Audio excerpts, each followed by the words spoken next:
All right, we'll kick it off for time purposes. Thank you for all joining our webinar today. We are excited to talk about workplace well-being, how to prevent burnout. Just to give a background, we are a proud supplier of Premier, where Rain offers a financial wellness benefit to healthcare organizations at no cost. Now, due to our work with Premier, we've actually been awarded the 2025 Supplier Horizon Award. I'll actually read what Premier says this award means. Given evolving market pressures throughout the healthcare industry, Premier members increasingly seek suppliers that demonstrate unwavering commitment to delivering top value products and services designed to continually improve patient care. This award recognizes suppliers with less than 3 years of Premier tenure in a specific service line that consistently support our members at the highest levels of partnership, customer service, value creation, clinical excellence, and commitment to lower costs. We're very honored to receive this award. We were at the Premier Breakthroughs event at the Gaylord in the National Harbor earlier this year and got a chance to meet the senior leadership team and take photos with them. But we're even more excited about the content today to Premier members. Now, I'll be chatting about workplace well-being and how to prevent burnout. Today's presentation is really about employees and what they're seeing in the workforce in all industries, from hospitality to retail. But more importantly, we know healthcare employees are critical and have some of the toughest jobs out there. I'll share some insights from various sources about the problems with burnout.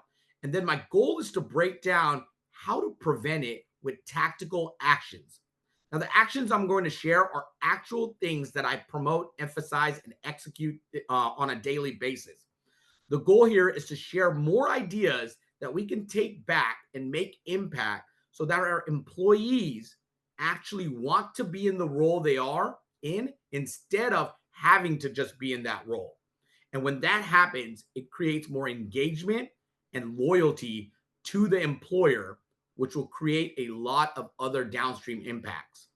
So the content will be very raw and real and vulnerable, but it's because I'm just sharing my actual items. And since I'm going to be sharing my personal experiences in helping employees prevent burnout, let me give a quick background of myself to help set the stage. In every stint of my career, workplace well-being has been critical, whether it was one, myself working hard and learning how to stay productive without having burnout, two, managing an employee team directly to help them have a great work environment, three, running a division within an organization where we focused on taking care of employees, or four, selling products and solutions that directly impact employer turnover, recruitment, and productivity. So I started my career at the University of Phoenix in Houston, Texas, and got a chance to move into leadership in Las Vegas, Nevada. One of the first things I did in Las Vegas was visit Zappos, the shoe company that was bought by Amazon. And I saw how they treated their employees firsthand. It was directly tied to the book Delivering Happiness, which was written by their founder, Tony Hsieh. I also learned a lot in my career early on about Lominger competencies, behavioral-based interviewing, and so many other things that set me up to focus on employee growth. My next role was at Living Social, where I was an individual contributor the entire 3 to 4 years I was there. During that time, I continued my own self-development with an additional master's degree to Six Sigma certifications, as well as learning from leaders above me on what they did or what they didn't do. I had more than 4 managers in less than 4 years. So I saw firsthand a lot of what bad looks like. Now at Paychex, I revived my leadership career and worked closely with my HR team as we sold outsourced HR and benefits. It truly gave me the perspective of the HR business partners and the importance of talent development, 401ks, dependent care, benefit packages, and so much more. After Paychex, I went to a startup organization within the fintech industry to help build a team and organization with the focus on a culture of diversity. I got more into the financial industry and talking to decision makers within healthcare organizations during the pandemic, which was a lot of learning, pivoting, and a lot of hard work because the world was changing. Much of the conversations became about recruiting talent and retaining the employees, which I know you all at Premier, as Premier members, probably deal with day to day in this field. I moved to Square and took on a global role and really had to understand various HR aspects in different countries and had to go through a lot of organizational change. The company tasked me to establish a true culture of recognition, a culture of coaching and development, and a culture of accountability. Change management across the globe became huge. And while I was there, I was also tasked to slowly build out a partnerships and channel sales program so you can work with the right folks for the right reasons, similar to our relationship with Premier nowadays. And recently, excuse me, I joined Rain as the VP of Channel Sales and Partnerships. Now, I joined Rain because I truly believe we need to help our society with financial wellness. So, throughout all this, the employee experience was in the forefront within my orgs and the companies I work for. This is why I'm going to share the problem at hand with burnout and what we can possibly do to help make change by focusing on workplace well-being. Feel free throughout the conversation to comment in the chat when any thoughts, and we'll try to address it. There will be times we'll actually pose some questions for you to use the chat function. So, to get started on part one, talking about burnout, I recently reached out to various people in my network and some friends and family on what word comes to mind when I mention the title of this webinar, Workplace Wellbeing, How to Prevent Burnout. Here's the actual word cloud with their answers. Now, I saw a lot of things that were eye-opening. What I would love is for you all to chat in here on some of the words that maybe you weren't even expecting and are catching your eye right now.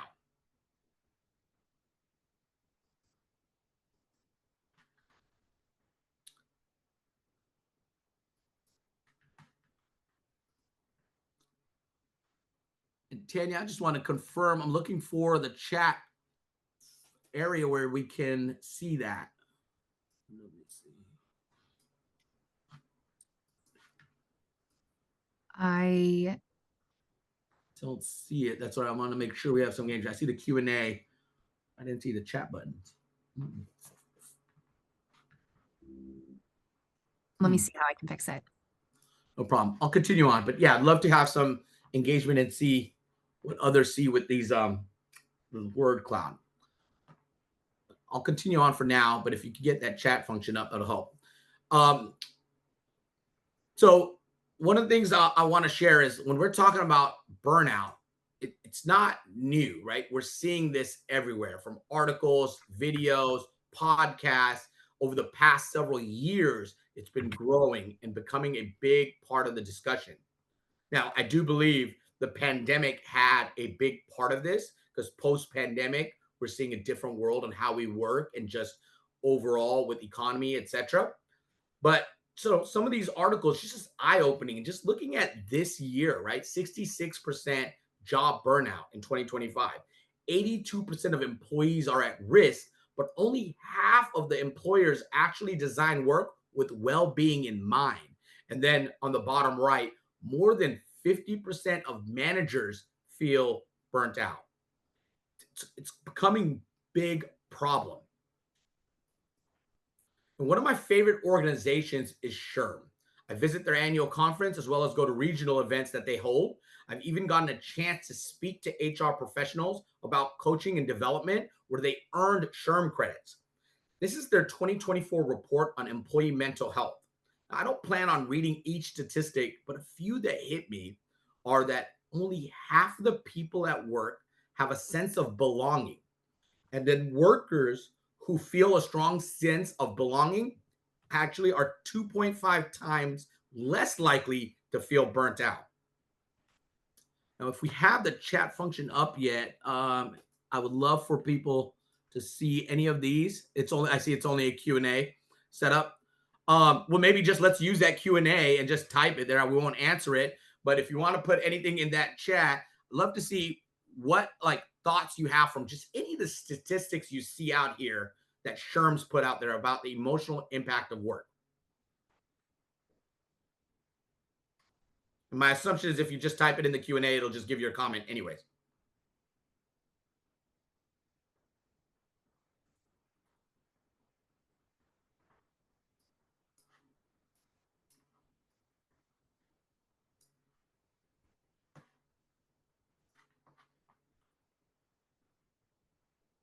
All right. Courtney says 22% feel anxious. It's almost one fourth. Absolutely.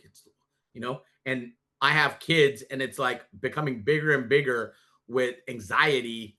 And I don't know if you guys all watched Inside Out 2 when they brought in anxiety. I mean, there's a truth to that movie on what even kids and teenagers and young adults are going through. So I'm not surprised on that stat. Ben says 44% feeling burnt out feels high. Almost half of us workers. Exactly.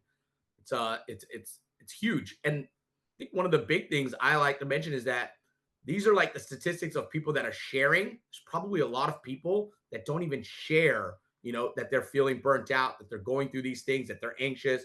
There's a lot of individuals, depending on their generation, that they keep that to themselves. So imagine how many more are actually feeling these types of things, but not sharing with their organization or in these surveys. One quote from this article that I'll share, it's not up here, but one of the HR business partners that they interviewed for this article said, I believe a large part of dealing with burnout is also the responsibility of the company. It says organizations should always be looking for new ways to engage their workforce to promote retention and improve well-being. And I share that because I'm a big believer in that it's not just solely responsible for that one leader or one individual. It is a problem that the organizations need to look at, as well as continue to improve how to engage the workforce to promote that retention and improve well-being. I read other articles from prominent organizations, Forbes, Deloitte, and Morgan Stanley, to share some of their data points they had in those pieces. Now, Forbes really highlighted how workload is an issue. And even when companies capture this, as I mentioned, these insights are only from those that are actually sharing it. So it could be more.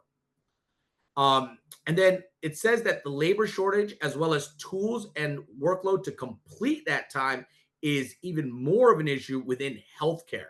Like what we see is this could happen when it's, a retail company and we having secret shoppers and they're having workload issues and they don't have the tools, or there's low staffed, or especially in hospitality with drive-throughs and restaurants.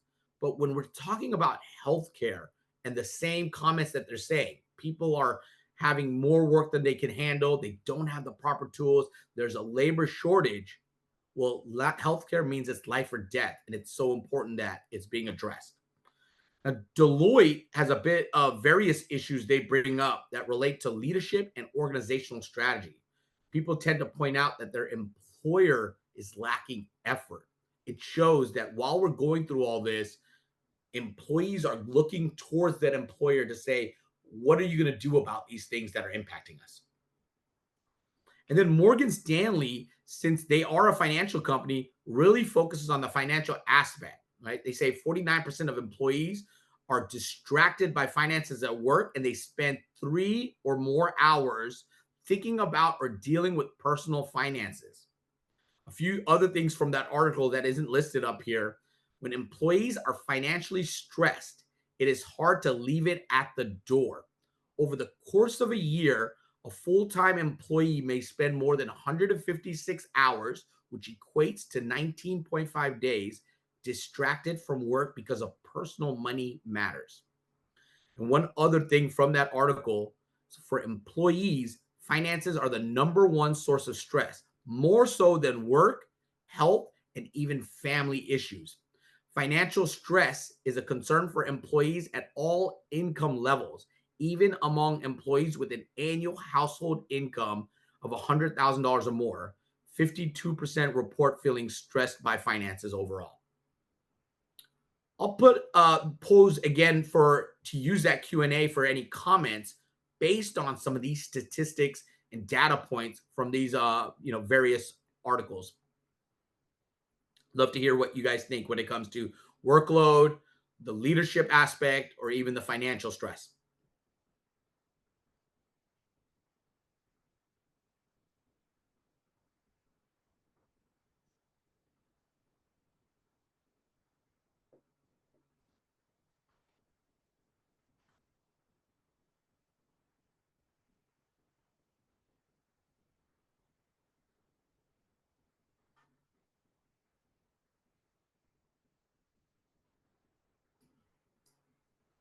I'll continue on, but hoping I get some engagement here because, especially in part two, my question is how do we solve with ideas here, right? And I'm going to share three ideas that I personally focus on and preach. But before I say that, would love again use this Q&A function to just post what are some thoughts on the solution to burnout. Maybe it's based on the statistics I shared.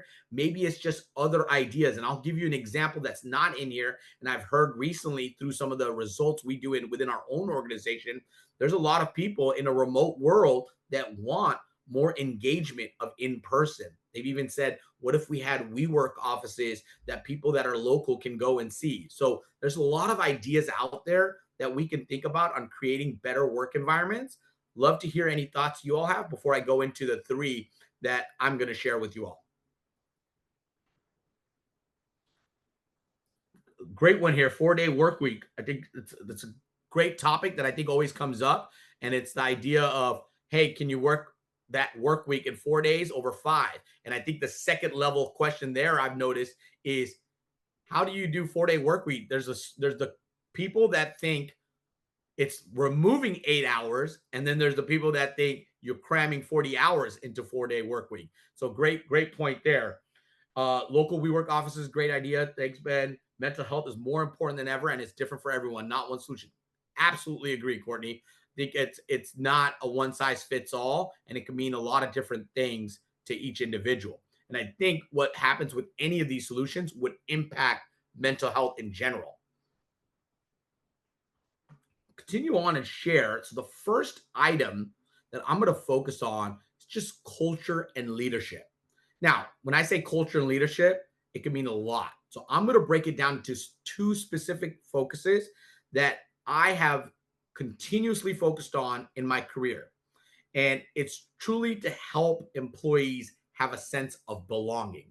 So I'll share that with you all. The second section will be focusing on calendar discipline. And I'll break down into three specific areas on what that means for people and really that impacts that workload. And finally, company benefits, which we all know is an organizational aspect, but it's important that we're talking about what matters to people and why. And you guys just mentioned a few of them, from the 4-day work week to WeWork to mental health. There's so many various benefits. It's understanding one solution, one size fits all doesn't work, but at the same time, what is it out there that we're not thinking of, and we need to just really evolve as organizations. So when I mentioned culture and leadership, and it's hand in hand because the leaders drive the culture for that organization, a big focus for myself has always been a culture of recognition. It's an important aspect of a company that most people don't think of it as a strategy. From people operations or even just the day-to-day leadership, do they actually have intentionality behind a culture of recognition? And when there is a recognition strategy, it's basically not being flavor of the month, but having a consistent process to help people feel being a part of something big. There are annual recognition. We know that. There's also quarterly, monthly, or weekly, even daily recognition. And here's some various examples that I'm going to go through on where we celebrate performance, birthdays, anniversaries, or even when you just want to recognize someone doing something right. See, Glenn Blanchard's book, 1 Minute Manager, states that you want to continuously praise when someone does something right, and then you get more of that.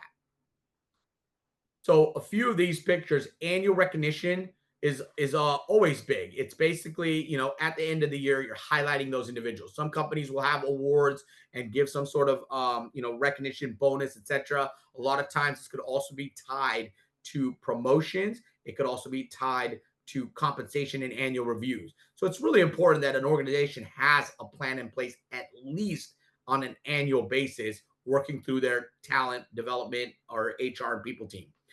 But recognition could be a lot of other things, from as simple as, hey, quarterly emails and recognizing here the people that met or exceeded their expectations. In my world, it's always been easier because we're using data, statistics, and performance metrics. But sometimes you don't have that. And it is based on qualities and competencies. But it's important to show that.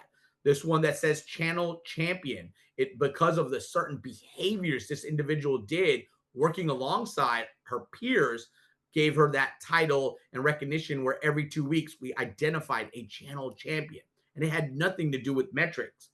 And what we see when we're doing these recognitions and awards and highlighting it, it creates this culture of recognition where people are sharing, they're taking pictures. They're taking pictures and posting it on LinkedIn, or telling their peers, or showcasing it on their shelves at their house and their desk. And it truly creates something where people feel attached to the work as well as to that team and company.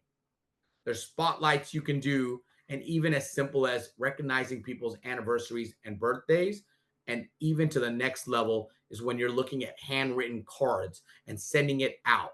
One of the biggest impacts I had working at Living Social as an employee is when I got married. During that time, that company actually sent a handwritten note, and we were a remote company at that time, and a gift package, and it came to my house, and I wasn't expecting it. It was a value of Living Social and surprise and delight, but it really showed me like that power of almost like snail mail. And it's a great way to recognize at least birthdays, anniversaries, and even more like when they're doing something right, quarterly performance, etc. But putting a process in place into all this is what really matters. Do you have a document that lays out what we do quarterly so everybody's consistent, what we do on a monthly basis and what that means, and what do you do in each cadence, so it's not just something that's devaluing recognition, but identifying and showcasing, whether it's values that you've selected, whether it's a performance number that you're highlighting, or whether it's, again, just the right behaviors that they've done that you want more of. It's really important to have that. One of the things that SHRM article also said is organizations should work toward creating an environment that fosters belonging and authenticity, which can reduce burnout. The SHRM research showed that workers who feel a strong sense of belonging at the organization feel 2.5 times less likely to feel burnout from their work. I mentioned that earlier too. But it says effective way to address this is with regular recognition. Organizations should encourage leadership and managers to offer regular and specific recognition for their employees' hard work and accomplishments.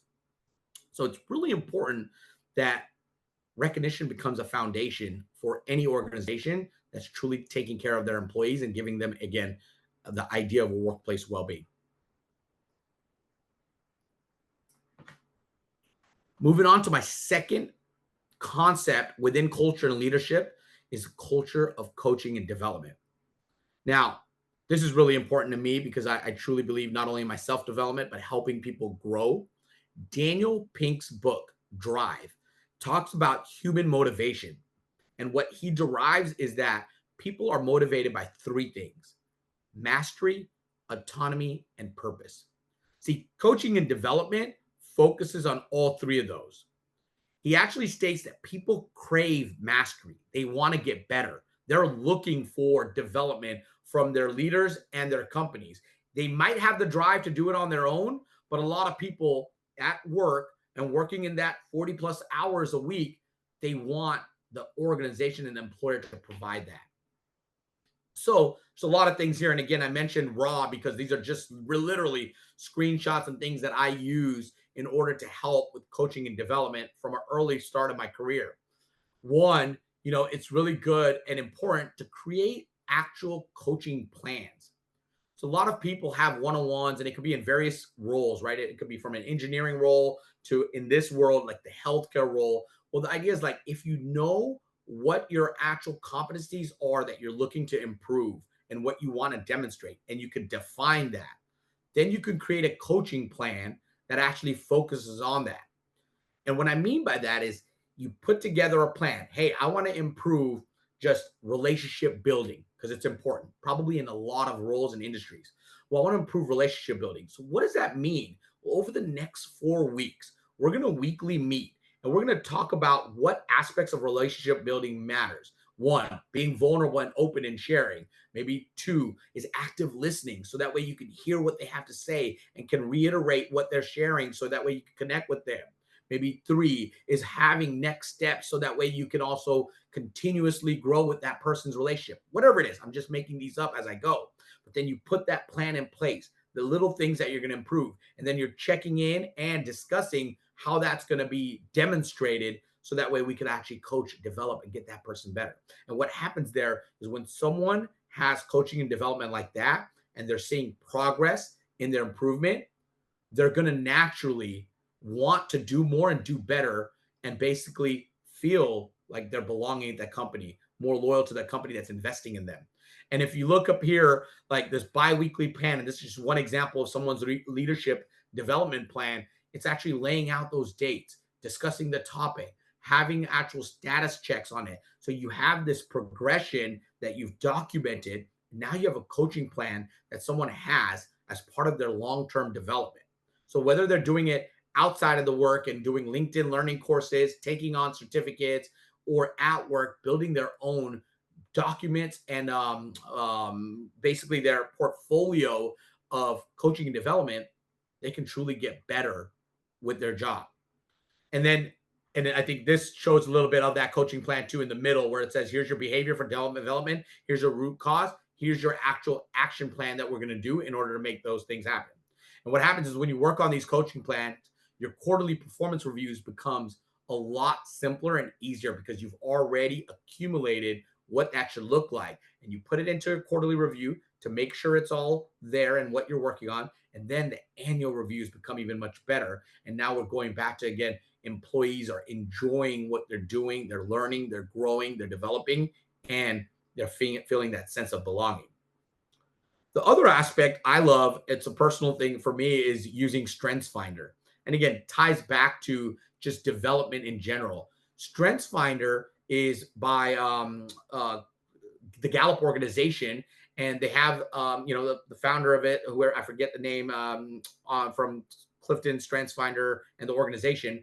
They created 36 specific strengths. The idea there really is we have this program that we can use, and I use it personally for all my teams. It allows us to help people maximize their strengths. See, again, in the book StrengthsFinder, they talk about people tend to do better and more engaged when you're actually focusing on what they're good at. And so StrengthsFinder is a good way to do that. And the last thing I'll share here on the bottom right, it's about creating specific things and courses that help people just have development sessions. We get caught up in our work world where we're only thinking about the actual day-to-day job, our team meetings, the updates, the one-on-ones, but we don't take time to go, let's improve your skill sets, whether it's something for like a tools or a new concept or just even development as a person into something different so someone can learn and grow and be better. AI technology or marketing as a function or just some sort of other course. When you create these types of things and have these types of sessions for your people, it truly helps them, again, have a sense of belonging because you're investing in their own development. Continue on. So I've mentioned culture and leadership. The second phase I wanted to talk about was calendar discipline. Now, whenever I show this at the SHRM meeting that I've done and other complete meetings, people look at it and get scared. They're like, oh my goodness, is this your calendar? And it is. This is actually my calendar. I gave 2 snapshots just to show comparison. And the reason I'm sharing is because I'm a very big believer in calendar discipline. And calendar discipline means 3 things for me. And I'm going to go through all 3 of those things. But to give a little background on why this is important, back in 2017, I had one of my daughters actually hospitalized. And while she was in the hospital and I had to live out of the hospital and she had to basically be taken care of as a baby, I had to continue doing the work I needed to do. Not because my employer didn't allow me to take time off. My wife was already on leave. I needed to work to support my family. And during that time, what I learned was my calendar was my lifeline. It was important for me so I know what was happening with the doctors, the relationship between my wife, being there for my daughter, as well as ensuring that I can execute the work that I needed to do. So my calendar at that time didn't look like this. It was completely different. My mornings were at the hospital. Maybe my midday was out in the field. My evenings were taking care of admin. My late night was completely different. So, but I used the structure to allow me to stay on top of my day to day. And it allowed me to have one of the most productive years ever in my career. And from then on, this is how my calendar has been looking at 9+ years. And this is what it looks like day to day. Now, I share this because I'm very big on it, but there's or three parts to calendar discipline. One is time management, right? It's blocking out your time, but knowing where your time is being spent. And I share this tied to preventing burnout is because when individuals actually can use their calendar really well, they don't work 50, 60, 70, 80 hours. They are managing their day to be the most productive in 8 hours. I shared with my teams and my organizations that I don't work more than 45 hours a week. And my wife and kids love that. I might have to work sometimes in the evenings or the weekends because I'm taking time off in the middle of the day for specific things. And that's a whole nother conversation about work life integration. But because I block out everything and what I need to do, I'm able to accomplish my week within 45 hours and have a great work life integration and balance. And I'm not having a workload that I feel like I can't do this job or it's stressful or etc. It actually creates the most stress free opportunities for me. It's a thing that I do not think most people actually take advantage of. And most people, if it came down to it, a lot of the root of their issues when it comes to performance or just getting work done or even feeling that overload is because of the lack of time management within their calendar. Now that's one phase of working that calendar. The second one is prioritization. When you take time management and prioritization, this is where you're going to be the most effective individual because your calendar will look great and you're spending the time in the right places. A lot of people have a hard time when they are, working that day with their calendar, but they can't prioritize what's going to be most urgent and what's most important. Stephen Covey's book, Seven Highly Effective Habits of Successful People, talks about the quadrant, and I forget the name of the actual quadrant. It might be Eisenhower quadrant or something like that. It's basically what's urgent, what's important, what's not urgent, what's not important. And everything falls into those buckets. And if you have a process in prioritizing what happens when it goes to urgent and important versus what happens when you get something tasked that's not important, not urgent, you will become even more effective and productive. And that's when you take time management and then you prioritize accurately, you'll never in a day feel like, oh my goodness, I have too much work to do and I don't have enough time to do it. So that's why I think calendar discipline is so important to address the workload situation. And it starts with leaders demonstrating what that looks like so employees can actually do it too. And then in turn, you're just having a more successful and productive organization. And the third thing that I'll throw in here within time management is just effective PTO. It's important to take time off. And it's even important as a leader to demonstrate that and lead with that. Like, hey, I'm taking vacation, I'm taking time off. I think too long ago, people were always worried about taking time off and what that looks like. And even then, maybe taking a few days here and there. But naturally, we need time to recharge and have an opportunity to basically, take time away from work to come back and be even more productive, but people don't do it. An article from or the CEO of Arda said, Gamble suggests that taking time off is essential to maintaining a healthy mental and physical well-being, reducing stress, and improving overall productivity. It says still more than 60% of Americans left PTO on the table in 2024, despite a correlation between lack of vacation and decreased productivity of job and burnout.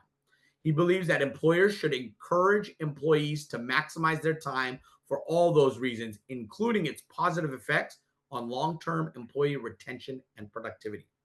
And I truly believe on this. When I was an individual contributor, I would for sure take time off every month to recharge for the month. And even as a leader now, every quarter, I'm taking time off to spend with my family and friends and basically be away from work. And I do a lot of things to ensure that PTO is effective. And that's the key word there is we can take PTO, but are we effective? Managing the actual time off when you're taking it, timing of the year, and then preparing beforehand, making sure you delegate correctly, having a communication plan, not checking work when you don't have to check work, all those little things that add up create an effective PTO concept. Right. Moving on from counter discipline, this will really be actually before I go to the next one, would love to hear on the Q&A channel any thoughts from the culture of recognition, culture of coaching and development, or this counter discipline concept within time management, prioritization, and effective PTO. Just commentary, questions, anything I could address. It was a lot of content in a short amount of time with examples and life like real life examples of what I do. Would love to hear from you all.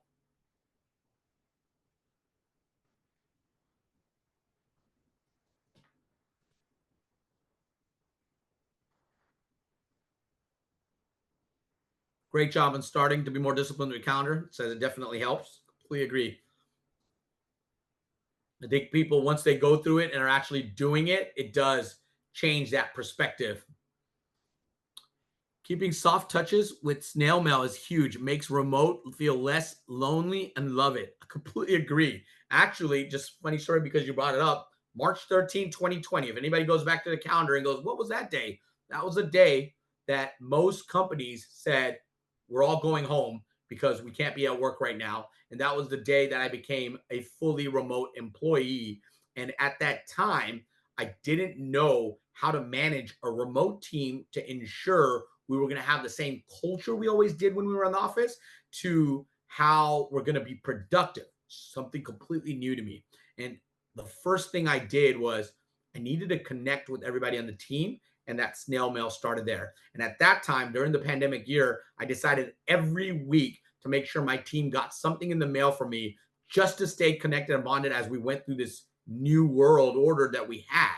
So that's kind of where it started, but completely agree with you that it does make a huge impact. Let's see.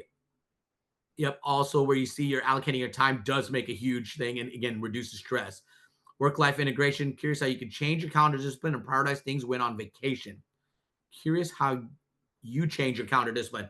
Yeah, I think what happens. A great question there. What happens when you're doing effective PTO is your week before and your week after is going to be more jam packed typically, right? Because you're trying to get everything done and you're trying to catch up. But there are little things that you can do to prevent these jam packed weeks, or else it feels like I'm trying to do so much before I go. I go and I'm worried about it, and then I come back and I'm just behind on everything. That's usually what people have when they go on vacation. So there are a lot of tips. I mean, one of the tips is during the time off, I set up schedule sends in advance. So that allows me to know just the communication, connections, and all those things. And I'm not just completely disappearing, whether it's a LinkedIn post, whether it's a Slack schedule, whether it's an email to whoever I need to. So I do in advance.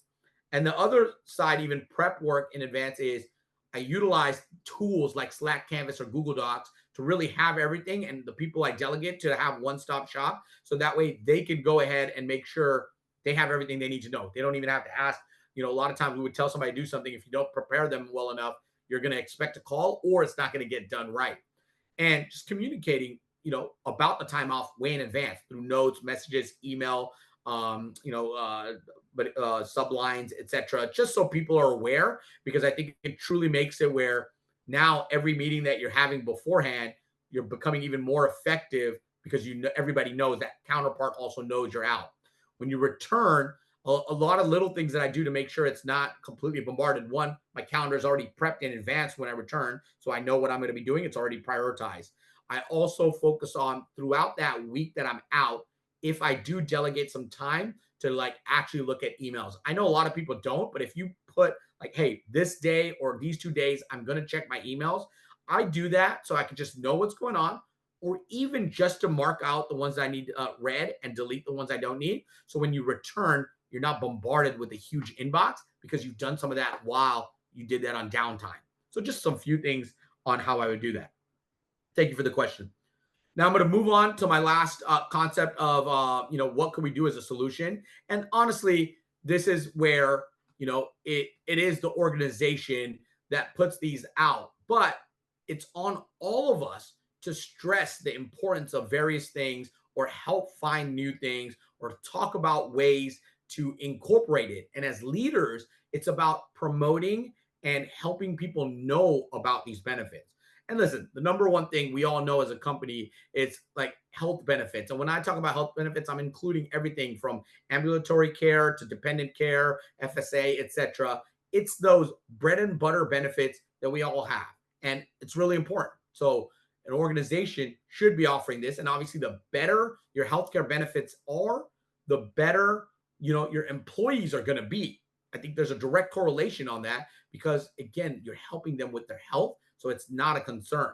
And it could be from everything from just, again, I mentioned dependent care, where their kids are in daycare and they need to help with that pre-tax savings or flexible spending accounts, to HSA accounts, to even when companies offer things like IVF, etc. It's really important that the health benefits are taken care of. Another one, and I'm passionate about this because I actually sold this while at Paychex as an employee, was 401k. My goal was to help employers learn about 401k so they could offer it. And when you go down market into organizations that don't have it, it's important because those employees don't have a tool to help them for their long-term future. And so larger organizations, it's about 401k offerings with matches, safe harbor match or traditional matches, and just really allowing employees to have access to that financial advising or just basically the app and having like user-friendly app or website that they're doing it, or having auto growth increase, so that way after a certain year you're increasing it automatically. So there's a lot of little things when it comes to 401k that we could keep doing better, and sometimes it's just about promoting it even better so that way people know saving for your future is very important. EAP, I'm a big fan of employee assistance program. And I think this is one that, again, people have at most organizations, but they don't utilize. And a lot of times they just don't utilize because no one's talking about it. I think we're moving towards a culture in the society where we're talking more and more about the things that we come across. Hey, I'm having mental health issues here. I'm having therapy here. I'm doing this, whatever it is. I think more and more people, and EAP has a wide range of benefits, right? It could be everything from prepaid legal, so that way you don't have to worry when you get a ticket or a court case for something, to actual therapy sessions. And on a personal note, my teenagers, when they were a teenager, I use EAP for them because when you're able to do that, it allows those individuals to feel better and myself as a parent to be better, and overall using a benefit that we already have. And then we need to talk about that more so people are taking advantage of it. But to me, these three benefits are kind of like namesake now. Like they are things that are, table stake, not namesake, table stake now, that they're there and we should all be expecting it and using it. I think what you see is there's a second tier of benefits that people are starting to see, and a lot of organizations that focus on having that nice suite, they do more. One, there's going to be employee discounts and perks. It's a great thing. But again, I don't think people talk about it. So it's important for the organizations and leaders to share and showcase this, because when you do have these tools, sometimes it's a concierge for Disney, or sometimes it's travel planning or just other perks, movie tickets, etc.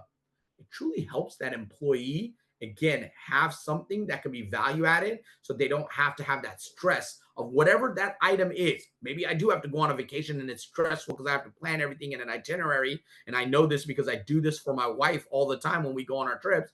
Well, if I have assistance and help with that, it makes it other. If the company provides a perk that'll give me the flexibility with that, like I'm going to take advantage of it.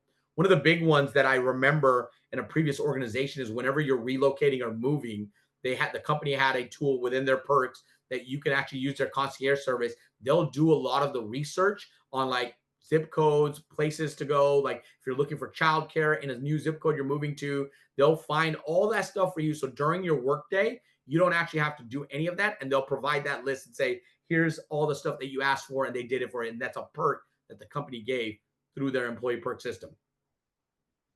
Another one is health and fitness, right? Gym membership. It's again very common nowadays, but in the remote world, maybe it is go to a gym. Maybe it's something you put in your house. I know I've worked at various companies that gave us a stipend, a wellness stipend, and I use it for my standing desks. And I was like, I purchased a standing desk so I can have it and utilize that for my own fitness. But gym membership is obviously a common one nowadays that people typically offer. And that I think dives a lot into nutrition and health. And you'll see probably more and more of that.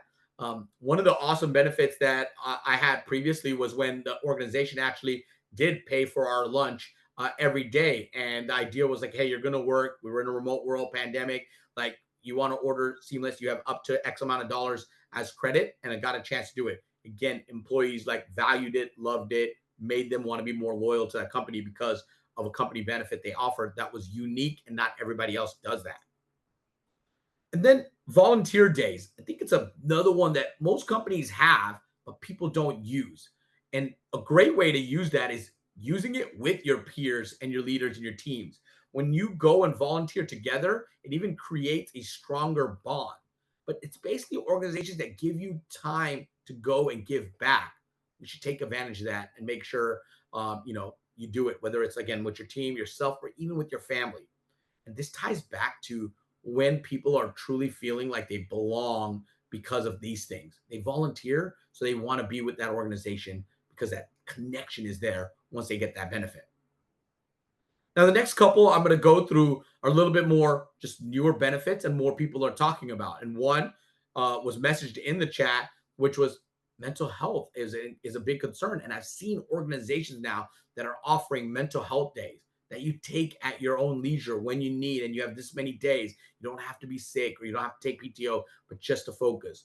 Or I've even seen organizations now that just have everybody on a X amount of day Friday as like a recharge mental health day. I mean, imagine that. You would think that you're losing productivity, but by doing that, you increase so much more opportunity from when they come back from that day. And just again, the loyalty to that organization when you have this type of offer and allowing them to take care of themselves or take care of their family and just give them the opportunity to be in a good headspace. And the final thing I'll share is just the concept of financial wellness through earned wage access. Obviously, that's where I'm at with Rain, what we do, which is help people plug holes in order to not get drowned in debt. We have an issue out there.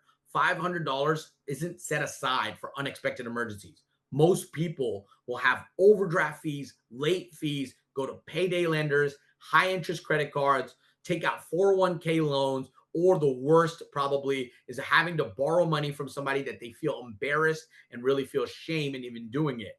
And we have people at employees at organizations that go to their employers and say, can I get a payday advance? Because right now I'm not going to even be able to fill up my gas tank, or I got a flat tire and I need to get to work, or my kids have medicine that they need and I can't afford it. There's so many reasons that you might not even know people are being impacted, and then they have to run to all these predatory places. Whether it's overdrafts and it's just ridiculous what the banks charge, and they have this huge rolling amount of debt that adds up because each overdraft fee adds in when it's processing, or they have these late fees. And I read in 2024 there was $24 billion of late fees that companies charge.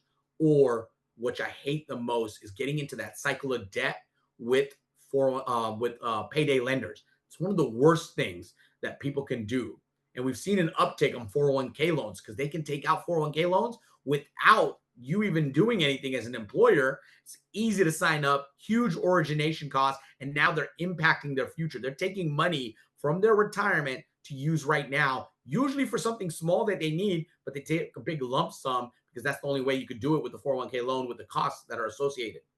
So another great, opportunity is how do you plug those holes with something to like give access to their pay before payday in order to not get into those other negative things and teach them about finances and getting better. So this is where I conclude our presentation. And really, the messaging is that workplace well being is all of this stuff. And there's more that I didn't go through today. But we know that individuals out there are feeling burnt out. They're getting to the point where they are either not happy with that company and want to go elsewhere, or it's creating so many issues from finances to mental health to relationship issues, family and parenting issues. And one way we can stop all this is by making sure that when people are working at a location, at a place, at a company, that at least we're doing everything we can to create well-being for them. And that includes everything from the emotional side, the intellectual side, physical, social, financial, environmental, and having purpose. So I really appreciate everybody joining the call today. We do have this QR code if you're interested more in learning about RAIN and our financial wellness benefit. You could scan that code and it'll give us some time to meet our team. Obviously, with our relationship and partnership with Premier, there are specific perks and advantages. But again, we are working directly with Premier members on this benefit, have a lot of mutual clients that really see the impact the RAIN has on that workplace well-being and in turn preventing burnout, because financial well-being is workplace well-being. Thank you all for the time today.